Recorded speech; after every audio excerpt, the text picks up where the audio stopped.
तुम्हारा क्या किया क्या नहीं, क्योंकि लोग तो हम लोग सबको अच्छे ही बोलते हैं, है ना।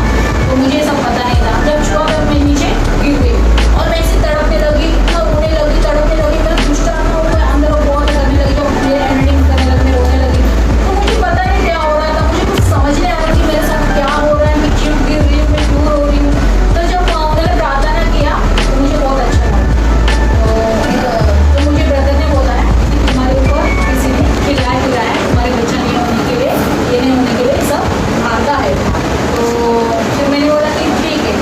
तो और मैं उस टाइम में बहुत खुश थी क्योंकि मुझे प्रोफेशनल छुआ था, जो मैं मतलब मुझे एक तलाश हो गई थी कि सच्चा भगवान है। मेरे बहुत सारे क्वेश्चन थे, पर जो भी छुआ, क्योंकि बाकी जगह पे कैसे रहते हैं ना, ये डालो वो डालो, वो करो वो करो, फिर भी आपको छुटा नहीं, कुछ शांति नहीं मिलती। पर ये कुछ नहीं करने के बावजूद भी मैं कैसे गिरी, कैसे ही हुई, तो मेरे अंदर की भूख प्यास है ना फिर से बढ़ने लगी। भाई इसमें कुछ तो है, मुझे इसका पता लगाना पड़ेगा है क्या जो इसने मुझे छुआ, तो बिना कुछ किए हुए। और ऐसे में रोने लगी क्योंकि एक तो हम लोग दुख दर्द किससे बांटते, जो हमारे करीबी रहते उनसे, या हम लोग मन में छुपा के रखते या किसी को बताते नहीं। तो जब होली स्पिरिट आता है तो हम लोग क्या होता है, हमारा ऑटोमेटिक वो सब निकल आता है, दुख दर्द हमारे कुछ करना सब निकल आता है। तो वैसा हुआ है। उसके बाद वो ब्रदर गए, मुझे अच्छा लगा, फिर मैं उनका फिर से वेट करने लगी अभी कब आएंगे नेक्स्ट टाइम मेरे पास। तो मैं तभी कैंडल बनाने का काम करने लगी। तो उन्होंने मुझे बुलाया, फिर एक ब्रदर आए थे, उनके साथ भी और एक ब्रदर थे। उन्होंने बोला कि सिस्टर हम लोग को आपके पास प्रभु यीशु ने भेजा है। मैंने बोला इनके भगवान कभी बात भी करते हैं क्या, ये सेकंड क्वेश्चन, क्योंकि मेरे लाइफ में हमारे इसमें कोई भगवान बात नहीं करता है, ना हम लोगों को फील किया। तो मैंने सोचा कि शायद करता होगा इनका भगवान, क्योंकि मैंने फर्स्ट टाइम ये वो फील किया था पवित्र आत्मा को अपने आप को गिरते हुए सब चीज़ें, तो मुझे अच्छा लग रहा था। तो मैं तो वेट ही कर रही थी कब आएंगे, कब फिर से ऐसा करेंगे। तो उन्होंने फिर से मेरे लिए प्रार्थना किया, सेम वही सिचुएशन, सेम वही मेरा गिरना रोना धोना सब हुआ। उसके बाद मैं फिर भी जैसा कि बोलते ना, मैं हिंदू तरह से थे, बाइबल का वचन क्या बोलता है, जो मेरे पे विश्वास करेगा वो उद्धार पाएगा, है ना। और प्रभु यीशु किसके लिए आए, पापी लोगों के लिए, है ना, धर्म परिवर्तन करने के लिए नहीं आए। तो प्रभु यीशु ने जब ये ऐसा मैं वेट करती थी, भाई कब आएंगे, मुझे बहुत अच्छा लग रहा है, मुझे कुछ तो चाहिए, मतलब मेरे मन में ऐसे क्वेश्चन नहीं थे मुझे चाहिए कुछ तो। पर जो मैंने फीलिंग किया था, जो प्यार मैंने महसूस किया था, उसको मैंने जाना था। और मैं बहुत निराश थी लाइफ में, और इससे पहले भी मैं बहुत दुखी थी कि मुझे नहीं समझ में आ रहा था कि लाइफ में मेरा क्या मकसद है, मैं क्यों है क्या है। तो ऐसे ही मैंने यीशु को क्वेश्चन पूछा, अगर तू झूठ परमेश्वर है तो मुझे बता कि मेरे लाइफ में है क्या, और तू मुझे क्या चाहता है मेरे लाइफ में, मुझे बता। ये मेरे मन में बहुत सारे क्वेश्चन थे। और जब मेरे पास एक सिस्टर आई तो सिस्टर ने क्या किया, हम लोग घर घर में प्रेयर रखते थे, मतलब मैं हिंदू होके भी मैं घर में प्रेयर रखती थी, मतलब मेरा मंदिर था तभी मैं 2 नाव पे पाव रखती थी, ऐसा नहीं है कि मैंने पूरा तरीके से छोड़ दिया था। क्योंकि बहुत मुश्किल होता है जब हम लोग बचपन से ही करते हैं या कुछ करते हैं, तो बहुत मुश्किल होता है उस चीज़ को छोड़ने के लिए। तो मेरे लिए बहुत मुश्किल था, मैं ऐसा सोचती थी कि भाई इनका भगवान है तो हमारा भी भगवान है। तो उसके बाद मैंने क्या किया, मैं उनको भी घर में बुलाती थी, ऐसे हम लोग हर संडे प्रेयर करवाते थे 5-6 2-3 दिन। तो ऐसा ही मेरा कोई सिस्टर ने प्रार्थना करना स्टार्ट किया, फिर से मेरे अंदर वो इविल स्पिरिट नहीं गया था, शैतान नहीं गया था। और जब मैं उन्हें स्टार्ट किया, अरे एनएमडी यार इससे कुछ अपना है, इससे आएगा, ऐसा मुझे 7 या 8 महीना लगा और सब दुष्ट आत्मा को आज़ाद करने के लिए।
जीसस, ऐसा प्लैंकिस करके मैं उनको प्रेस कर रही हूँ, love you Jesus, love you Jesus. ये पता नहीं मेरे मुँह से जो भी हो रहा था, मैं जो भी बोल रही थी वो बोल रहा था, मेरे से बोल रहा था।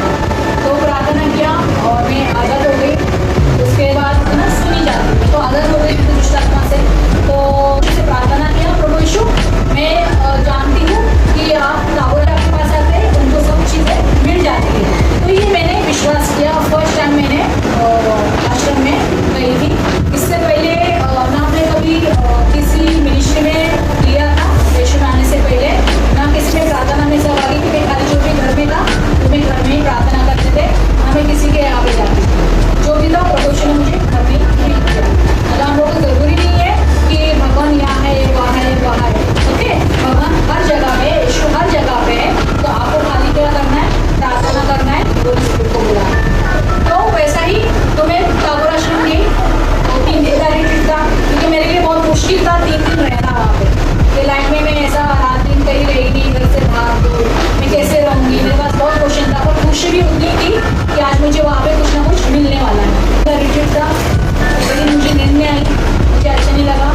तो ऐसा लग रहा था पता नहीं कहाँ पे। तो मुझे उतनी खुशी भी थी कि मैंने वो चीज़ महसूस किया था, यीशु को फर्स्ट यीशु ने मुझे फर्स्ट किया था, मुझे बहुत महसूस हुआ था। तो वो भी खुशी थी, कुछ ना कुछ आज होगा यहाँ पे। तो पहले दिन मुझे अंदर से आवाज़ आई, ये हुई था पाप क्षमा कर, पाप क्षमा कर। तो मैंने सोचा कि ये कहाँ से आवाज़ आई। मुझे ये पता नहीं था कि यीशु हमसे बातें करता है या हमारे अंदर से आवाज़ आती है, क्योंकि मैंने महसूस नहीं किया था। वो फर्स्ट का मैंने महसूस किया था, पर यीशु हमसे बातें करते हैं कभी मैंने महसूस नहीं किया था। तो मेरे अंदर से आवाज़ आई, क्योंकि तो पाप क्षमा कर, पाप क्षमा कर। ये कहाँ से आवाज़ आई फर्स्ट टाइम। तो मुझे अच्छा लगा कि शायद मैंने वो फील किया था होली स्पिरिट को, सब चीज़ें। तो मैंने भी ये महसूस किया कि ये यीशु नहीं बोल रहा है। तो वो जब मैंने बोला ठीक है प्रभु यीशु, आप बोलते हैं पाप क्षमा करने के लिए, मैं पाप क्षमा करती हूँ। तो मुझे मतलब नहीं बनता है, क्योंकि बाइबल का वचन ना जानते थे, ये पाप क्षमा का वचन नहीं जानते, कुछ नहीं। खाली हम लोग जो प्रार्थना करते हैं, खाली कन्फेशन करते, ऐसा करते वैसा करते हैं, उतना ही मुझे पता था। पर अंदर से आवाज़ है कि पाप क्षमा करते है ना। जैसे कि बाइबल का वचन क्या बोलते हैं, मैं धर्म परिवर्तन में पापियों को बुलाते हैं।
ये लैंग्वेज है वो तेरी मेरी बीच की बात रहेगी, ये शैतान को भी पता नहीं चलता है कि वो हम लोग क्या कर रहे हैं। अभी आपने भी ऑब्जर्व किया होगा जब हम लोग गेट आउट करने जो प्रार्थना करते हैं आपके ऊपर, वो आपको समझ में नहीं आती।